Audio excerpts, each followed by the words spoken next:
Boa noite, irmãos, a graça e a paz do Senhor Jesus. Estamos aqui mais uma vez para mais um sermão dominical de quarentena que nós estaremos participando desse culto doméstico, cada um de nós em nossas casas. Hoje é dia 19 de abril de 2020 e no dia de hoje eu quero retomar com os irmãos a nossa exposição do Evangelho de João. E nós vamos continuar de onde nós paramos. Quero convidar a você a abrir a sua Bíblia no Evangelho de João, capítulo 13, e nós vamos ler do versículo 21 até o versículo 38. João 13, 21 a 38. Diz assim: Ditas estas coisas, angustiou-se Jesus em espírito e afirmou: em verdade, vos digo, que um dentre vós me trairá. Então, os discípulos olharam uns para os outros, sem saber a quem ele se referia. Ora, ali estava conchegado a Jesus um dos seus discípulos, aquele a quem ele amava. A esse fez Simão Pedro sinal, dizendo-lhe: pergunta a quem ele se refere. Então aquele discípulo, reclinando-se sobre o peito de Jesus, perguntou-lhe: Senhor, quem é? Respondeu Jesus: é aquele a quem eu der um pedaço de pão molhado. Tomou, pois, um pedaço de pão e, tendo-o molhado, deu-o a Judas, filho de Simão Iscariotes. E após o bocado, imediatamente entrou nele Satanás. Então disse Jesus: o que pretendes fazer, faze-o depressa. Nenhum, porém, dos que estavam à mesa percebeu a que fim lhe dissera isso. Pois, como Judas era quem trazia a bolsa, pensaram alguns que Jesus lhe dissera: compra o que precisamos para a festa, ou lhe ordenara que desse alguma coisa aos pobres. Ele, tendo recebido o bocado, saiu logo, e era noite. Quando ele saiu, disse Jesus: agora foi glorificado o Filho do Homem, e Deus foi glorificado nele. Se Deus foi glorificado nele, também Deus o glorificará nele mesmo, e glorificá-lo-á imediatamente. Filhinhos, ainda por um pouco estou convosco. Buscar-me-eis, e o que eu disse aos judeus também agora vos digo a vós outros: para onde eu vou, vós não podeis ir. Novo mandamento vos dou, que vos ameis uns aos outros, assim como eu vos amei, que também vos ameis uns aos outros. Nisto conhecerão todos que sois meus discípulos, se tiverdes amor uns aos outros. Perguntou-lhe Simão Pedro: Senhor, para onde vais? Respondeu Jesus: para onde vou, não me podes seguir agora. Mais tarde, porém, me seguirás. Replicou Pedro: Senhor, por que não posso seguir-te agora? Por ti darei a própria vida. Respondeu Jesus: darás a vida por mim? Em verdade te digo que jamais cantará o galo antes que me negues 3 vezes. Vamos orar, meus irmãos. Obrigado, meu Deus, pela palavra, pela Tua palavra que foi lida. Obrigado, Senhor, pela oportunidade que temos agora, Senhor, de estudar um pouco mais, ó Deus, a Tua vontade revelada, Senhor, na Tua palavra. Peço que nesse momento, Senhor Deus, o Senhor fale com cada um dos meus irmãos, com cada um daqueles que estiverem ouvindo esta mensagem agora. Apesar de mim, ó Deus, que o Senhor me use, Pai, para a Tua glória, Senhor Deus. Fala conosco, Senhor Deus, usa-nos, ó Pai, e dá-nos, ó Deus, a Tua instrução. É o que eu te peço em nome de Jesus. Amém. Meus irmãos, já faz um mês que estamos nesta quarentena. E ficaremos assim, pelo menos até o dia 10 de maio, segundo o decreto do governador do nosso estado. E em situações assim, passam várias coisas nas nossas cabeças, vários pensamentos nas nossas cabeças. Um dos pensamentos que pode se passar nas nossas cabeças é que nós não sabemos o que acontecerá, quando voltaremos ao normal e de que maneira voltaremos, o que vai vir depois dessa pandemia, a crise econômica e tudo mais. E com relação à igreja, será que voltaremos de uma vez, voltaremos aos poucos? Como que vão ficar os trabalhos da igreja, nossa vida pessoal, nossa vida familiar? Acontece, meus irmãos, que esses pensamentos povoam a nossa mente porque nós, na verdade, não temos controle sobre as nossas vidas. Muitos de nós fizemos muitos planos para estes dias, mas esses planos não se concretizaram por causa dessa pandemia que acometeu não somente a nossa cidade, o nosso país, mas também o mundo inteiro. Acontece, meus irmãos, que nós não temos controle, não temos domínio sobre o que está acontecendo. Aqueles que exercem autoridade, os governantes, prefeitos, governadores, presidentes, eles pensam ter controle da situação. Eles têm sim autoridade, mas essa autoridade ela é limitada. E essa autoridade que eles têm foi uma autoridade dada por Deus. Sim, Deus, Ele sim tem controle sobre todas as coisas. Ele sim tem o domínio sobre todas as coisas. E meus irmãos, assim como os dias que nós estamos vivendo, de dúvidas sobre o dia de amanhã, sobre o nosso futuro, os discípulos de Jesus também tinham suas dúvidas. Eles já haviam convivido cerca de 3 anos com Jesus. Já haviam ouvido por algumas vezes da boca de Jesus que era necessário que ele sofresse e que ele morresse. Os discípulos, como judeus, sabiam que Jesus era o Messias, era aquele que havia vindo para salvar-nos dos nossos pecados. Mas os discípulos, como homens, estavam confusos, e confusos especialmente sobre o futuro, o breve futuro, o dia seguinte. Nós nos lembramos, meus irmãos, que aqui em João 13, na verdade, até o capítulo 18, Jesus está na quinta-feira antes da Páscoa, é véspera da Páscoa. Jesus está no cenáculo com os seus discípulos. Eles já participaram eles estão participando, aliás, da ceia da Páscoa. Eles já participaram da ceia do Senhor. O Senhor já instituiu o pão e o cálice. Jesus lavou os pés dos seus discípulos e em breve Jesus então ele iria com Pedro, Tiago e João para o jardim do Getsemane orar, e depois ele seria preso, julgado, condenado, crucificado e morto. Os discípulos estavam confusos, não estavam entendendo muito do que iria acontecer. Mas uma coisa que os discípulos precisavam ficar certos é que Jesus tem um domínio de todas as coisas. Ele estava com tudo nas suas mãos. O domínio da situação estava nas suas mãos. E nos dias de hoje, meus irmãos, nós devemos nos lembrar dessa mesma lição. Que hoje, apesar de vivermos dias confusos, nós precisamos nos lembrar que Jesus, que Deus, tem tudo sob controle, tudo debaixo do seu domínio.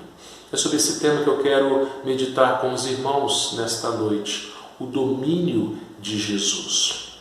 E a primeira lição que esse texto nos mostra, que esse texto nos ensina, é que o domínio de Jesus se estende inclusive sobre o mal. Inclusive sobre o mal.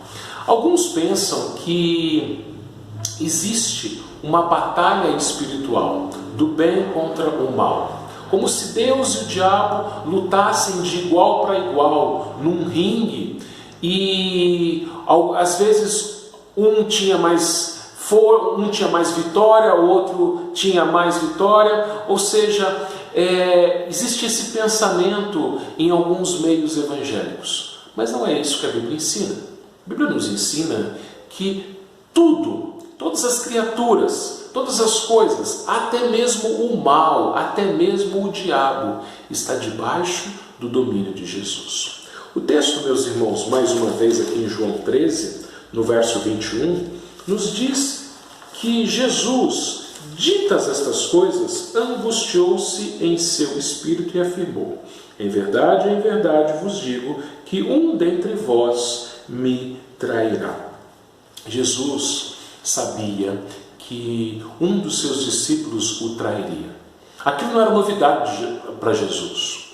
Quando no jardim do Getsemane os guardas vieram juntamente com Judas, e Judas deu um beijo em Jesus, e esse beijo foi o sinal para que os guardas prendessem a Jesus, Jesus não foi surpreendido com isso. Jesus sabia muito bem desde o início que um deles o trairia. No versículo 22, nós lemos que então os discípulos olharam uns para os outros sem saber a quem ele se referia. Os discípulos ficaram confusos, eles ficaram se olhando. Será que é você? Será que é você? Será que sou eu? Eles ficaram confusos, eles não estavam entendendo isso. Até que nós lemos no versículo 23 que ora ali estava conchegado a Jesus um dos seus discípulos, aquele a quem ele amava. A esse fez Simão Pedro sinal, dizendo-lhe: pergunta a quem ele se refere.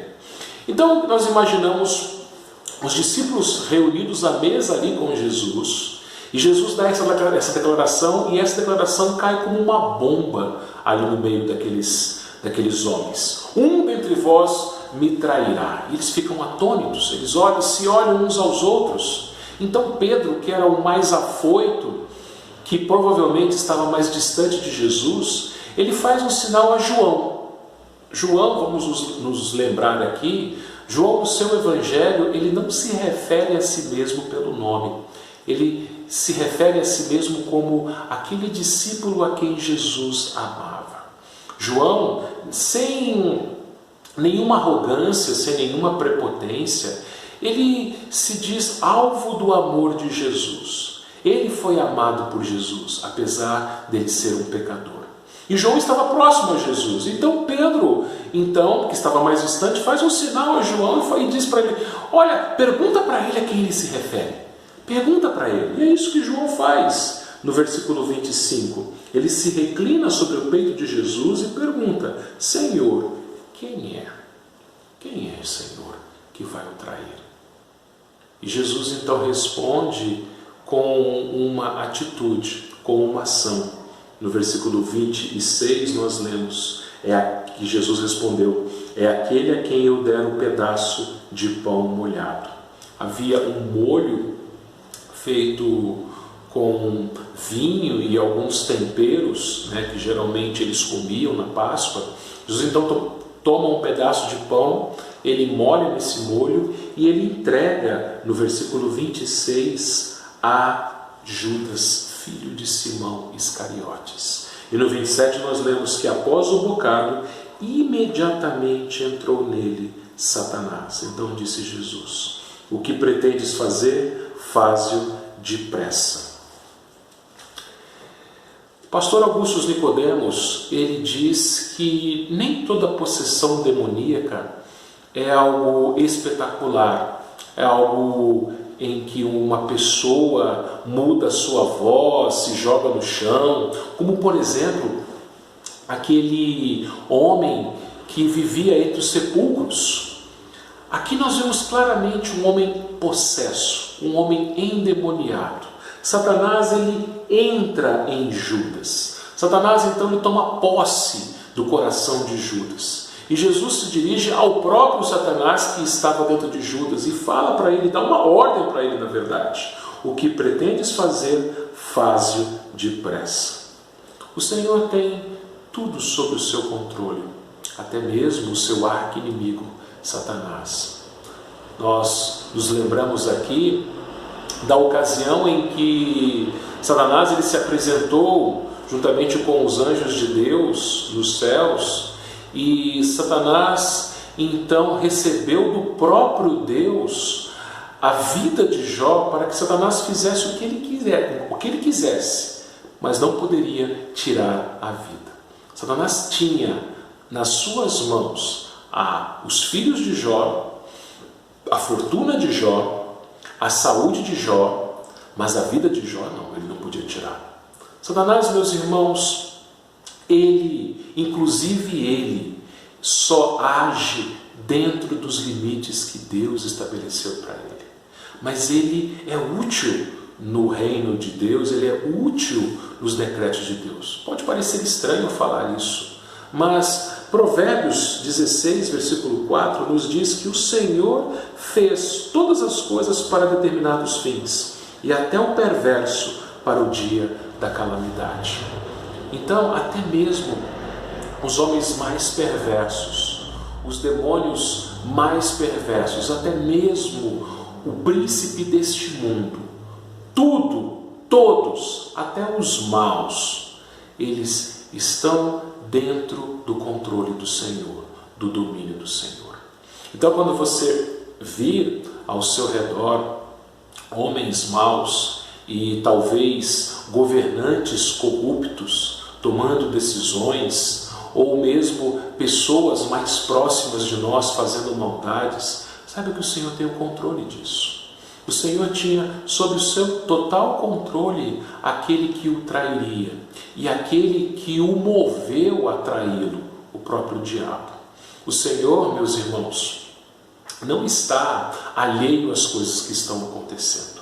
Aquilo que está acontecendo ao nosso redor, essa doença, esse fechamento do comércio e essa obrigatoriedade de ficarmos dentro de casa, e tudo aquilo que acontece, seja bom ou seja ruim, está exatamente de acordo com o decreto do Senhor. E o Senhor tem o domínio sobre todas as coisas. Não pense que tudo está perdido. Não pense que estamos num barco à deriva. Não pense que estamos largados, abandonados. Mas o Senhor está conosco nas suas mãos. E mais, o Senhor está controlando cada detalhe, cada criatura, cada homem, cada ser espiritual, até mesmo Satanás, que usa homens para determinados fins, para o dia da calamidade. Não se desespere, não se preocupe, o Senhor está controlando tudo, até mesmo o mal. Em segundo lugar, meus irmãos, esse texto que nós lemos vai nos ensinar que o domínio de Jesus, ele glorifica a Deus. Depois que Jesus ele deu a ordem a Satanás, que estava já possuindo Judas, nós lemos que Judas ele saiu e os outros discípulos ficaram sem entender. Eles não entenderam na hora que Judas era o traidor. Pelo contrário, eles pensaram que Judas havia saído para comprar alguma coisa para a festa ou dar alguma oferta, alguma esmola aos pobres. Depois que Judas sai, nós lemos assim no versículo 31. Quando ele saiu, disse Jesus: agora foi glorificado o Filho do Homem, e Deus foi glorificado nele. Se Deus foi glorificado nele, também Deus o glorificará nele mesmo, e glorificá-lo-á imediatamente. Queridos irmãos, nós fomos criados para a glória de Deus. A primeira pergunta do breve catecismo de Westminster, que aprendemos desde a nossa infância, é justamente essa: qual o fim principal do homem? Glorificar a Deus. Nós existimos para a glória de Deus. E isso não foi diferente no relacionamento que Jesus tinha e ainda tem com o seu Pai. Jesus veio a este mundo para glorificar a Deus. E Deus foi glorificado na obediência, no sacrifício, na morte na ressurreição e também na exaltação de Jesus. Tudo aquilo que Jesus passaria, e que de fato passou, foi para a glória de Deus. A traição que Judas empreenderia dali a alguns instantes era para a glória de Deus. A prisão de Jesus, a negação de Pedro, os açoites, os escárnios, a crucificação, a ira de Deus sendo derramada sobre ele, a sua morte, o seu sepultamento e também a sua ressurreição gloriosa, a sua ascensão e o seu assentar à direita de Deus como o Rei vitorioso, tudo isso foi para a glória de Deus. Às vezes nós pensamos que apenas as coisas agradáveis acontecem para a glória de Deus, mas as desagradáveis também. Quando nós sabemos que tudo é para o nosso bem, tudo aquilo que acontece para o nosso bem, segundo o apóstolo Paulo, em Romanos 8, 28 e também 29, é para nos tornarmos a imagem, a semelhança do seu Filho, do Filho de Deus. E o que o Filho de Deus fez? Ele sofreu, ele foi traído, ele foi condenado, ele bebeu o cálice da ira de Deus.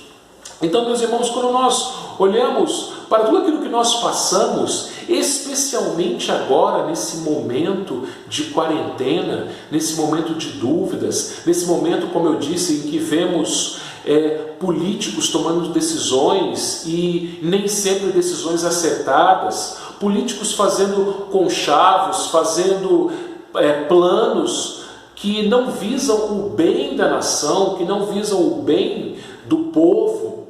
Quando nós vemos empresários igualmente corruptos, quando nós vemos um povo perdido, quando nós vemos o impedimento da igreja se reunir, da igreja cultuar ao Senhor, todos juntos, solenemente, quando nós vemos o impedimento de participarmos da ceia do Senhor, saiba que isso é para a glória de Deus. O sofrimento humano é para a glória de Deus. Quando Jó perdeu todas as coisas, quando Jó soube que ele havia entrado em falência e perdido de uma só vez os seus 10 filhos, Jó adorou, Jó glorificou a Deus. Meus irmãos, quando passarmos pelas lutas e pelas dificuldades dessa vida, nós não devemos murmurar, nós não devemos reclamar. É verdade que nós não vamos entender muitas coisas, mas de uma coisa nós sabemos: nós existimos para a glória de Deus. O Senhor Jesus, o nosso mestre, o nosso irmão mais velho, viveu a sua vida aqui na terra e morreu para a glória de Deus. Então a nossa vida aqui, seja em momentos agradáveis ou momentos desagradáveis, sejam em horas alegres ou em horas tristes, seja no sorriso, seja no choro, tudo é para a glória de Deus. E aqui, meus irmãos, nós lemos que Deus foi glorificado, no Filho do Homem. E se Deus foi glorificado nele, Deus também o glorificará nele mesmo.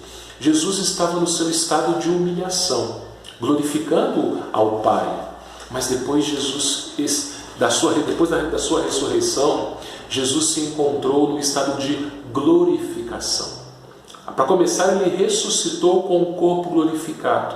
Nós falamos sobre isso no sermão do domingo passado, a respeito da ressurreição.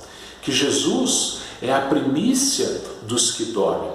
E assim como Jesus foi glorificado a princípio na sua ressurreição e também na sua ascensão e agora à destra do Pai, de onde ele reina, nós também, a igreja do Senhor, seremos glorificados. Nós existimos, vivemos e morreremos para a glória de Deus, mas o Senhor, a seu tempo, também nos glorificará.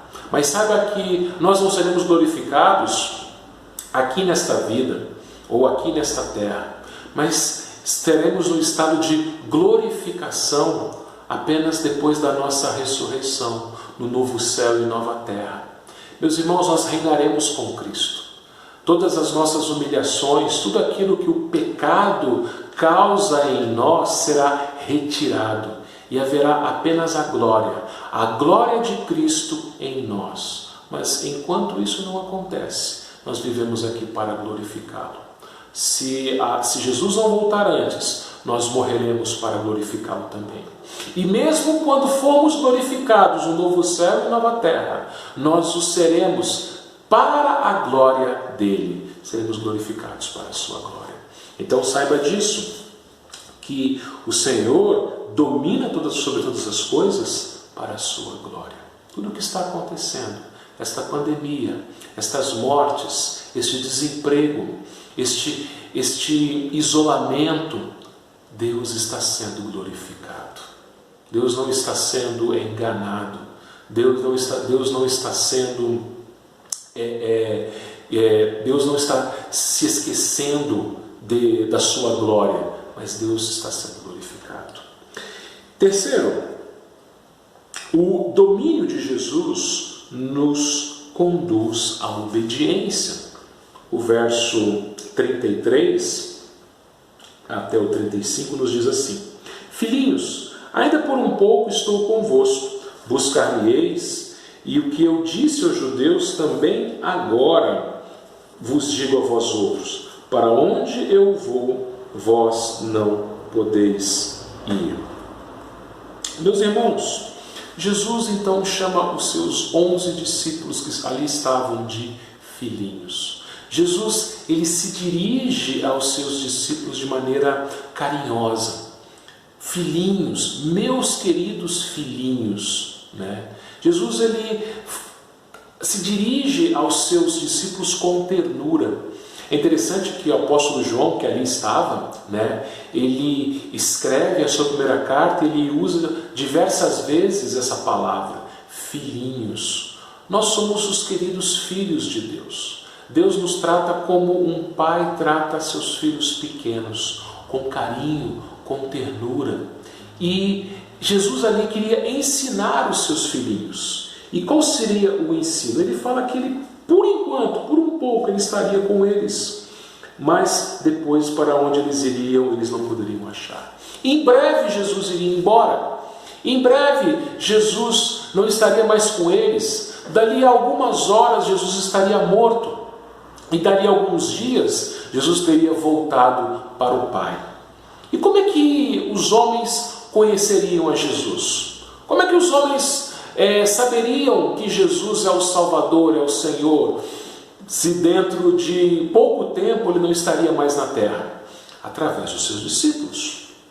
Por isso, ele dá uma ordem aos seus discípulos. No 34, novo mandamento vos dou, que vos ameis uns aos outros, assim como eu vos amei, que também vos ameis uns aos outros. Nisto conhecereis todos que sois meus discípulos, se tiverdes amor uns pelos outros. Meus irmãos, quanto mais nós reconhecemos o nosso próprio pecado, mais nós reconhecemos o amor de Jesus por nós.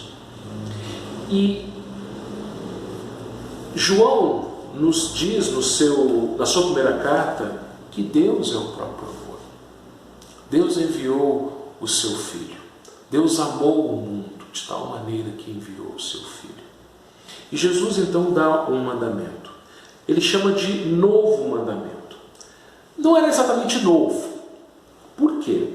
Porque lá em Deuteronômio 6:5, Deus, através de Moisés, já havia dado esse mandamento de amarmos a Deus sobre todas as coisas e ao próximo como a nós mesmos. Jesus já havia dito que toda a lei e os profetas dependem desses dois mandamentos. Qual era a novidade nisso? A novidade está no padrão, o padrão desse mandamento. Veja mais uma vez no versículo 34. Novo mandamento vos dou, que vos ameis uns aos outros, assim como eu vos amei, e também vos ameis uns aos outros. O padrão é Jesus. Como você deve amar o seu próximo? Como Jesus te ama. Quando ele ensinou seus discípulos a orarem, ele disse, a oração do Senhor nos diz assim, né? Nós orando ao Pai dizemos assim: perdoa as nossas dívidas, assim como perdoamos aos nossos devedores. Existe um padrão. Existe um padrão. Nós devemos, meus irmãos, amar o nosso próximo da mesma forma como Deus nos ama, como Cristo nos ama. E principalmente amar os nossos irmãos em Cristo como Ele nos ama. Nós já vimos isso, meus irmãos, nos estudos bíblicos da primeira carta a João, que o padrão é esse, o padrão é o amor de Jesus. E, meus irmãos, não é, como eu já tenho falado, não é uma sugestão que Jesus dá. Jesus não fala, olha, vocês devem amar uns aos outros se vocês estiverem de bom humor, se o sol estiver brilhando, se as coisas estiverem bem, se o outro estiver fazendo aquilo que te agrada. Não, nós devemos amar uns aos outros sempre. E, irmãos, essa quarentena tem sido um desafio para todos nós. Tem sido um desafio ficarmos em casa com nossas famílias quase que o tempo todo, mais tempo. E esse desafio se dá especialmente nas famílias que têm relacionamentos fragilizados. Casamentos fragilizados, né, onde o marido e a esposa, porventura, não estão se dando tão bem. Relacionamentos de pais e filhos fragilizados, relacionamentos de irmãos sanguíneos fragilizados. Mas, meus irmãos, essa é a hora, como eu já falei em outras ocasiões, essa é a hora de reatarmos os laços. Essa é a hora das feridas serem curadas. E isso só acontece quando o amor é manifestado. Quando o amor é manifestado. É incrível, meus irmãos, que esse amor, por exemplo, é o padrão do relacionamento conjugal. O apóstolo Paulo, lá em Efésios 5, versículo 25, ele vai dizer para os maridos amarem as suas esposas assim como Cristo amou a igreja e a si mesmo se entregou por ela. Como que Cristo nos ama? De maneira sacrificial. Como devemos amar uns aos outros? De maneira sacrificial. Por isso que eu sempre digo, comentando esse texto de Efésios 5, 25, somente um marido crente será capaz de amar verdadeiramente a sua esposa. Amar como Cristo a ama. Amar como Cristo nos ama, ama a sua igreja. Cristo nos ama sacrificialmente. O marido deve amar sacrificialmente a sua esposa. A esposa deve amar sacrificialmente o seu marido. Pais aos seus filhos, filhos aos seus pais, irmãos uns aos outros. É um amor sacrificial, um amor de entrega. É um amor em que se nega a si mesmo e se faz o bem para o outro. Porque foi assim que Jesus fez por nós. Jesus fez assim por nós. Ele se esvaziou da sua glória, ele deixou o seu trono, ele deixou a sua habitação celestial e se humilhou numa cruz. É assim que nós devemos amar uns aos outros. E quando nós fazemos isso, Jesus disse: todos, nisto conhecerão todos que sois meus discípulos, se tiverdes amor uns pelos outros. Como que a igreja como que o mundo vai conhecer a igreja e consequentemente conhecer a Deus, conhecer a Cristo? Se nós amarmos uns aos outros, se nós demonstrarmos amor uns aos outros. Meus irmãos, esse é o tempo de diferenças serem deixadas de lado. Esse é o tempo de se perdoar. Se você tem mágoas contra o seu irmão em Cristo, saiba que você está impedido de participar da ceia. A gente já falou isso em um sermão anterior. Perdoe, reate os laços, faça as pazes, ame o seu irmão, ame o seu irmão. O Senhor, como eu disse, tem o domínio de todas as coisas e o seu domínio nos leva a obedecê-lo. O amor é um mandamento. Nós devemos obedecer ao Senhor. Em último lugar, o domínio de Jesus também nos mostra a nossa fragilidade. Quarto lugar, o domínio de Jesus nos mostra a nossa fragilidade. Depois que Jesus ele deu essa instrução, esse mandamento aos seus discípulos, Pedro então interrompe e demonstrando que ele não havia entendido. Olha só, versículo 36. Perguntou-lhe Simão Pedro: Senhor, para onde vais? Jesus tinha dito, no versículo 33, que ele iria, ele não estaria mais com eles. Mas ele disse também que os discípulos deveriam amar uns aos outros. E Pedro ele não se atenta ao mandamento de Jesus. Ao invés de prestar atenção no mandamento de Jesus, ele está preocupado com aquilo que ele ainda não deveria saber. Ele ainda não deveria saber para onde Jesus iria. Mesmo assim ele pergunta.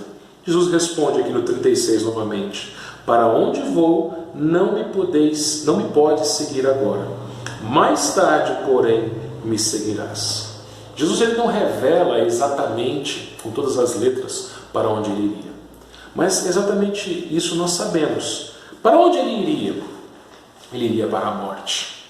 E Pedro não poderia segui-lo ainda naquele momento. Mais tarde, Pedro morreria. E morreria por Cristo. Mais tarde, Pedro morreria e morreria praticamente da mesma forma que Cristo. A tradição histórica nos diz que Pedro morreu crucificado. Mas a tradição nos diz que quando Pedro soube a forma da sua morte, ele se julgou indigno de morrer como o seu mestre. Então ele foi crucificado de cabeça para baixo. Nem tudo o Senhor nos revela. Algumas coisas ele vai nos revelar, mas não agora.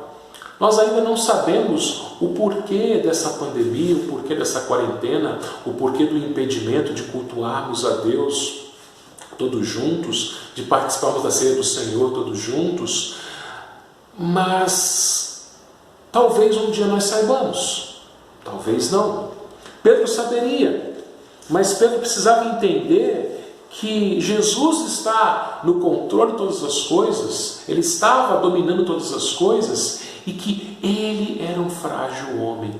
Ele não poderia ser prepotente, arrogante, como ele foi no versículo 37. Replicou Pedro: Senhor, por que não posso seguir-te agora? Senhor, como assim?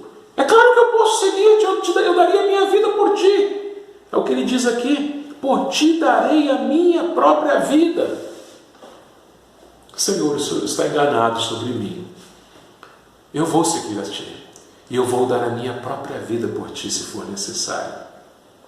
É fácil, meus irmãos, declararmos o nosso amor, a nossa fidelidade ao Senhor no conforto. Pedro ali estava numa sala confortável, tomando uma refeição. É fácil falarmos que nos nossos cultos, nos nossos templos, no conforto dos nossos templos, que nós amamos a Deus. É fácil falar que nós entregaríamos a nossa vida para Deus. Mas você já parou para pensar se começar uma perseguição religiosa no nosso país? Ah, pastor, mas isso nunca vai acontecer. Eu não diria isso. Não estou sendo pessimista aqui, mas sei que isso pode acontecer. Isso pode acontecer. Em qualquer lugar, em qualquer época, isso pode acontecer. Irmãos nossos hoje sofrem perseguição. Irmãos nossos hoje estão presos por causa da perseguição. Irmãos nossos perderam suas casas, perderam seus empregos e alguns até perderam suas vidas por causa da perseguição. Falei sobre isso no estudo bíblico dessa semana, lá no texto de Hebreus 12, que aqueles irmãos judeus cristãos estavam desanimados justamente por causa da perseguição. E se você for perseguido por causa do Evangelho, qual seria a sua atitude? Você iria até o fim? Para Pedro era fácil falar, e para nós também é fácil falar quando ainda não existe perseguição. Por isso que Jesus ele responde no versículo 38: darás a vida por mim? Em verdade te digo que jamais cantará o galo antes que me negues 3 vezes. Eu e você conhecemos a história. Pedro até demonstrou uma certa valentia, uma certa coragem quando vieram prender Jesus, e Pedro então tomou uma espada e errou a mira e cortou a orelha de um dos que vieram para prender Jesus. Ele mirou na cabeça e ele acabou acertando a orelha. Mas na hora em que Jesus estava sendo interrogado, naquele pátio, naquela madrugada de quinta para sexta-feira, por 3 vezes Pedro foi perguntado, ou melhor, afirmaram a Pedro: tu és um deles, tu és um dos seus discípulos.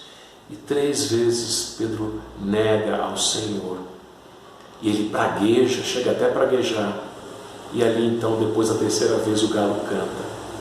E o texto bíblico nos diz, meus irmãos, que depois que o galo cantou, Jesus fitou os olhos em Pedro. Já pensou nisso? Já pensou como Pedro se sentiu despedaçado, quebrantado? Ali ele reconheceu a sua fragilidade. Ali ele reconheceu que ele não era quem ele pensava que ele era. Ali ele reconheceu que toda a sua arrogante pretensão de ir à morte por Cristo não aconteceu. Mais tarde nós vemos Pedro restaurado por Jesus. Mais tarde, lá no livro de Atos, nós vemos um Pedro que sim, sofreu por Jesus, foi preso e depois, conforme eu já disse na tradição histórica, morreu por Jesus. Irmãos, somos frágeis, homens e mulheres, somos limitados, precisamos reconhecer isso diante do Senhor. Precisamos reconhecer que somos feitos do pó e que para o pó nós retornaremos. Precisamos nos colocar humildemente diante de Deus e falar: Senhor, nada sou. Senhor, eu penso que posso fazer tanta coisa por Ti, mas eu sou um miserável. Eu nada sou, Senhor. Ó Pai Santo, apesar de mim, apesar das minhas fraquezas, apesar das minhas limitações, apesar da minha fragilidade, apesar do meu pecado, Senhor Deus, eu quero ser usado por Ti, eu quero ser útil no Teu reino, Senhor, mas eu não sou nada. Saiba que um vírus invisível aos nossos olhos fechou as nossas igrejas, impediu de participarmos da mesa do Senhor. Veja só como somos frágeis. Um vírus invisível, algo que nem vivo é, nem é um ser vivo, ele causou esse reboliço todo no planeta inteiro. Veja se você e eu não somos frágeis. Então, jogue por terra o seu orgulho, jogue por terra a sua prepotência, a sua arrogância. Jogue por terra tudo isso que faz você pensar ser alguém além daquilo que você realmente é. Você e eu não somos nada. Possamos reconhecer o nosso pecado e nos humilharmos diante do Senhor. Meus irmãos, como eu disse, nós não sabemos o dia de amanhã. Nem agora, nesse momento de pandemia, nem em momento algum. Mesmo nos dias, nas circunstâncias normais, nós não sabemos o dia de amanhã. Mas de uma coisa nós sabemos: o Senhor tem tudo sob controle. Ele domina, Ele reina, e tudo é para a sua glória. Ele reina inclusive sobre o mal. Ele reina e nos chama a obedecê-lo. E Ele reina e mostra todo o seu poder e toda a nossa fraqueza e fragilidade. Que possamos nos prostrar em adoração a Ele, que possamos obedecê-lo, amando uns aos outros. Exatamente essa é a hora que Deus está nos dando de oportunidade para demonstrarmos esse amor uns aos outros. Que possamos, meus irmãos, descansar no seu domínio, descansar na sua soberania e na sua providência. E que assim, meus irmãos, o nosso Deus seja glorificado. Em nome de Jesus. Quero orar mais uma vez com você. Ó Pai, obrigado mais uma vez, Pai, pela oportunidade que tivemos de ouvir a Tua Palavra. Que o Senhor seja glorificado nas nossas vidas. Que possamos, ó Deus, descansar, ó Pai, no Teu domínio, na Tua soberania. Que possamos reconhecer a nossa fragilidade, Senhor. E que possamos Te obedecer, demonstrando amor uns pelos outros e amor a Ti também, Senhor Deus. Ó Pai, cuida da Tua igreja nesse momento. Cuida de cada família, cuida de cada membro, de cada crente, Senhor Deus. E Pai, opera a salvação naqueles que não Te conhecem e que têm ouvido a Tua palavra. É isso que eu Te peço em nome de Jesus. Amém. Que Deus os abençoe.